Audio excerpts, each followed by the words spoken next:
mga guys, ayan nga, ako nag-prepare na ng mga gagamitin ko sa aking lulutuing gulay. Ako ay naglalagay na ng mantika, bawang. Ganyan ako, inuuna ko yung bawang.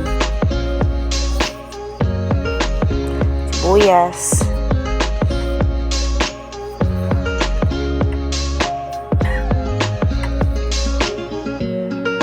Gisa-gisa lang tayo guys.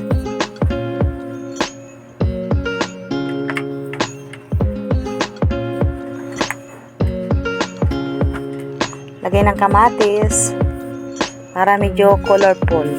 Maganda ang lasa ng kamatis sa gulay. Yan, sa yuping marami. Tama lang naman. Hindi na sobrang dami. Mga imbentong gulay ko lang yan na niluluto-luto.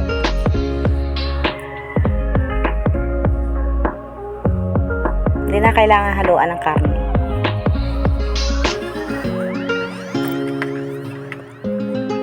Kunting paminta.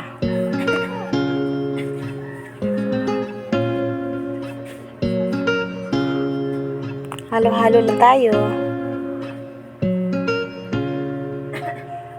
Ilang minutes. Natatakpan tapos open. Tapos lalagyan ng magic sarap, asin. Tapos yung aking piniritong egg kanina, ilalagay ko na rin dyan.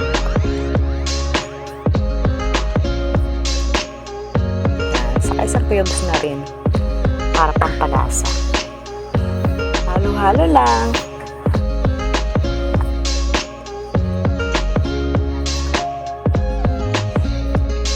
Yan, okay na.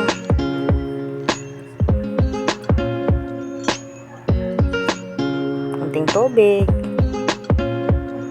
para ma-absorb lang siya. And then yung egg.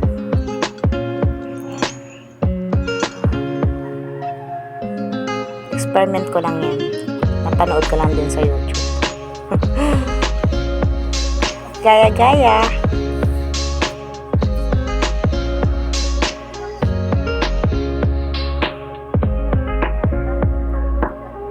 Masarap ang lasa niya. Hindi na kailangang haluan ng karne. Itlog lang, sapat na. Minsan nga, pwede rin sardinas. Hindi ko anong gusto nyo. Yan, tinesting ko kasi bago sa aking, panlasa. Yan na guys. Ready to eat na. Thank you for watching.